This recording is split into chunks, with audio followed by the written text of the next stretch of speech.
Bismillah, walhamdulillah, wa salatu wa salam ala rasulillah. Assalamu alaikum wa rahmatullahi wa barakatuh. Today we're going to be talking about the name of Allah, Ar-Rauf. It's a very beautiful name of Allah. And Ar-Rauf can be translated as the compassionate, the understanding, the amicable, the kind, the gentle, the merciful, the tender, the one who shows pity to those who are suffering. Ar-Rauf is, you could say, referring to Allah's tenderness and when Allah Ta'ala shows pity. It's on the fa'ul pattern, which is a hyperbolized, mubalagha pattern, which means what? That this is something that Allah Ta'ala is, you could say, has the utmost compassion, is the most gentle and tender, and the one who shows the most pity to his slaves. Al-Khattabi, rahimahullah, he actually explains that there's a difference between rahmah, which is mercy, and ra'fah, which is what we're dealing with today. You could say compassion, Ar-Rauf, the most compassionate. And the difference is that rahmah actually can come through hardship or ease. So Allah Ta'ala can show you mercy through hard times because that's actually what's best for you. And Allah Ta'ala can also show you mercy through good times because that can also be what's best for you. However, when it comes to ra'fah, when it comes to Ar-Rauf, when it comes to the name of Allah that we're dealing with today, the most compassionate, this is a reference to what? This is a reference to the mercy of Allah that only occurs through good times, through kindness, from the perspective of ease.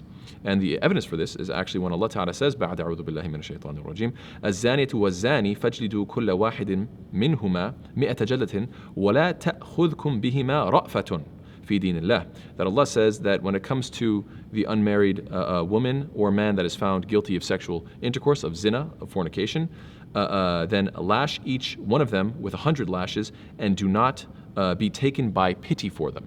Do not show them pity in the deen of Allah, in the religion of Allah. So what is the idea here? Is it that you're not showing them mercy? Of course you are. If Allah chose the word rahmah, it wouldn't really work because you are showing them mercy when you're giving them the punishment. The fact of the matter is, to lash them is a mercy for them because it's an expiation of their sins. It's also a mercy to society because society needs to keep these type of immoralities in check. And so it can be a mercy.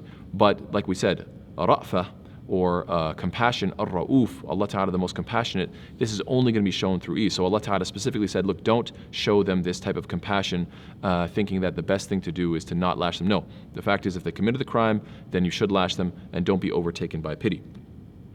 And we all know this to be the case, that just logically speaking, if a sick person doesn't like the taste of medicine, depriving them of that medicine out of compassion for their taste buds would be a misplaced sense of compassion, which is why the merciful thing to do is to give them the medicine despite the fact that they dislike it. This is why you find that the names of Allah Ta'ala, Ar-Rauf Ar-Rahim, go together so often.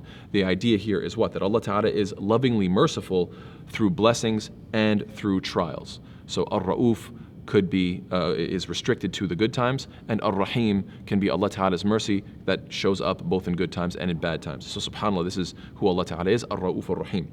Yes, this name of Allah, Ar-Rauf, occurs 10 times in the Quran, and the combination of Ar-Rauf Ar-Rahim shows up 8 of those times. So the vast majority of the time, you find that Allah Ta'ala is connecting it to His name Rahim. Again, why? Because Ar-Rauf is when Allah shows pity and compassion and kindness through ease and through good times and easy times, and Ar-Rahim can be both. Good times and also harsh times, like, tough love, things that you need to become a better person, and Allah knows best. This name also shows up twice in Ra'ufun bil ibad, which means that Allah Ta'ala is compassionate to His slaves, highlighting that Allah Ta'ala is indeed dominant, that these are His slaves, and even though He can do whatever He wills, obviously Allah Ta'ala has is fully capable to do whatever He wants to His slaves, Allah Ta'ala is saying, despite that fact, I still choose to be so compassionate. SubhanAllah, what a merciful Lord we have, and what a compassionate Lord that we have, Allah who is Ar-Rauf. Now, this is something that, because this is a quality, this is one of the names of Allah subhanahu wa ta'ala, we want to implement it in our own lives. And if we don't, then there's a specific dua in which the Prophet ﷺ makes, which we should be very cautious of. The Prophet ﷺ makes a dua, it's a very powerful, very beautiful dua. He says, Allahumma man waliya min amri ummati shay'an فشق عليهم فاشقق عليه ومن ولي من أمر أمتي شيئا فرفق بهم فَفْرُقْ بِهِ. That the Prophet, he makes this dua and says, "O Allah, whoever acquires some kind of control over the affairs of my ummah, of my people, and he is harsh upon them, then be hard upon them. However, on the flip side, whoever acquires some kind of control over the affairs of my ummah and is kind to them, is compassionate to them, then be compassionate to him as well." So this is a very, very important point to remember, that Allah subhanahu wa ta'ala is in full control, and yet Allah Ta'ala chooses to be compassionate and kind. And so in that exact same way, this dua is highlighting and emphasizing what? That if we are ever in a position, whether I'm talking to people who are the leader of a company, whether the principal of a school, the teacher in a classroom, whether we're talking about a police officer, whether we're talking about a president or a leader of a country, or whether we're even simply talking about the man of the house to his family, or a mother to the children, we should always remember that, hey, I'm in charge here and I have the ability to choose kindness or harshness, and therefore I want Allah to be kind to me, to be gentle to me, to be tender towards me, so I need to be tender as well. Yes, and if we really want to implement this, then we need to do what? We need to study the life of the Prophet Muhammad ﷺ more and more and more. Why? Because he was described as Ar-Rauf by Allah subhanahu wa ta'ala in the Quran. Obviously not Ar-Rauf, not the one who is the ultimate, the most compassionate. That is restricted for Allah subhanahu wa ta'ala. But a person can be Rauf, a person can be compassionate, obviously in a capacity that is, humanly in nature. And so when this is what Allah Ta'ala says, when Allah says, لَقَدْ جَاءَكُمْ رَسُولٌ مِّنْ أَنفُسِكُمْ عَزِيزٌ عَلَيْهِ مَا عَنِتُّمْ حَرِيصٌ عَلَيْكُمْ بِالْمُؤْمِنِينَ رَؤُوفٌ رَحِيمٌ. Allah Ta'ala says, there has certainly come to you a messenger from amongst yourselves. Grievous to him is what you suffer. So the Prophet always, it hurts him whenever the believers go through something difficult. He is concerned over you, and he is what? To the believers, he is always kind and merciful. Ra'ufun Rahimun.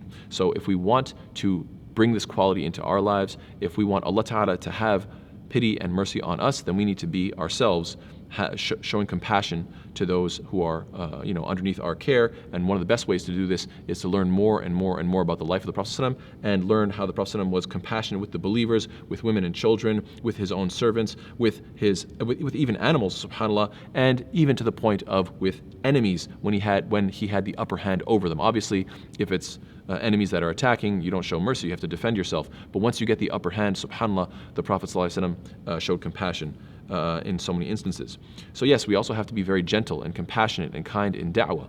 It's not about making the best point and completely destroying the person in a debate. Yes, sometimes there's a need to establish and prove that Islam is the truth. No doubt there is a time for that. If someone is trying to attack Islam, you want to demonstrate with full authority that Islam is the truth. That being said, there are people who you want to deal with very gently, very kindly and calmly when you give da'wah to them, inshaAllah ta'ala, as Allah ta'ala talks about the Prophet فَبِمَا رَحْمَةٍ مِّنَ اللَّهِ لِنْتَ لَهُمْ. So it is from a mercy from Allah subhanahu wa ta'ala that you are lenient with them. وَلَوْ كُنْتَ فَظًّا غَلِيظَ الْقَلْبِ لَانْفَضُّوا مِنْ حَوْلِكَ. And if you had been rude in speech or harsh-hearted, they would have disbanded. They would have run away from you. So subhanAllah, Allah Ta'ala is highlighting the fact that the Prophet ﷺ, his da'wah is successful because of his kindness and because of his compassion and because he is very lenient. We know this is the case also with Musa and Harun alayhim as-salam, that Allah Ta'ala said, go give da'wah to Fir'aun, call him to Islam, and Allah says, فَقُولَا لَهُ قَوْلًا لَيِّنًا لَعَلَّهُ يَتَذَكَّرُ أَوْ يَخْشَى. And speak to him with gentle speech. Imagine, this is one of the most harsh people on planet Earth, and yet they're still being instructed what? Try to be easy in your approach. Why? That perhaps he may be reminded or fear Allah subhanahu wa ta'ala. Now, in terms of manifestations of compassion that Allah ta'ala shows us in our everyday lives, subhanAllah, every time there is a rukhsa, or the plural would be rukhas. What are these? These are allowances. We know that within the fiqh of Islam, it's built in. It's built into the Muslim psyche. It's built into our whole concept of law. Is what? When there's so many examples of this. If somebody takes shahada, somebody embraces Islam, they are in general supposed to declare it so that everybody can know that they're Muslim. However, if they know that they're going to be given a hard time from their family members, they can keep it hidden because of the duress that they're going to go through. So subhanAllah, this is a rukhsa, this is an allowance that they can keep it hidden to not go through any sort of oppression. When you have very, very little water, Do you have to make wudu with the water, or can you say, you know what, I'm going to need to hold on to this water for the long journey, drinking, etc. So therefore, I can make tayammum. This is an allowance. Shortening your prayer and joining prayers, even though they are time sensitive. Subhanallah, Allah Taala allows you these different allowances. Same thing with zakah. If you're not above the nisab level, then don't worry. This is an allowance for you. You don't have to give zakah. Same thing with fasting. If let's say you are physically weak or if you're sick, you don't have to do it. Same thing with hajj.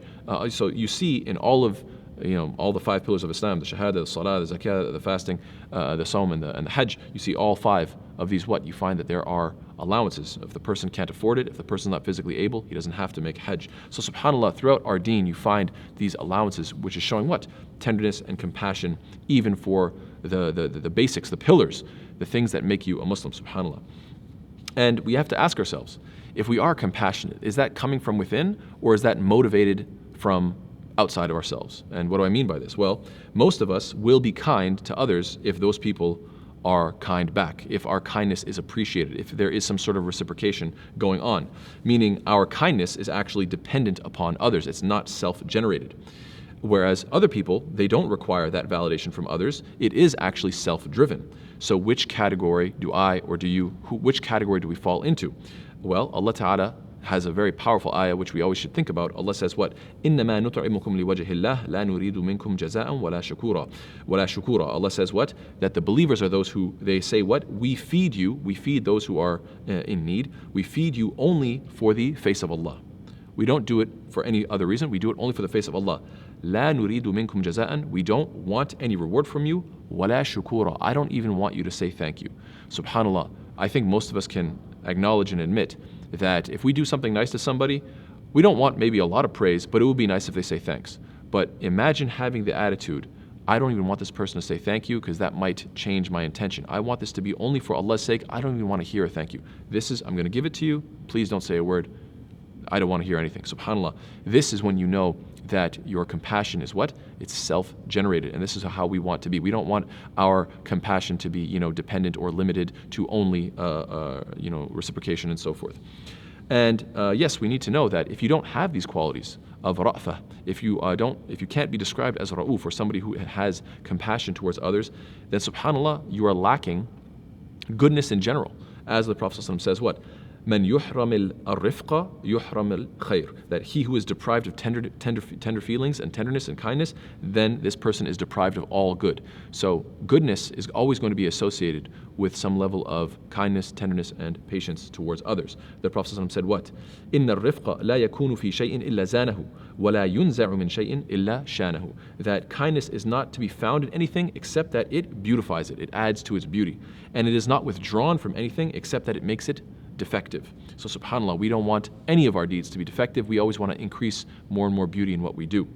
And we also should remember that in Islam and in life, there's always a balance. We always need to remember that there's a middle path, and shaitan is always going to capitalize and try to push us to whatever extreme we're already leaning upon. So people have human nature. Some people naturally lean towards compassion, while other people naturally lean towards sternness. So what does shaitan do?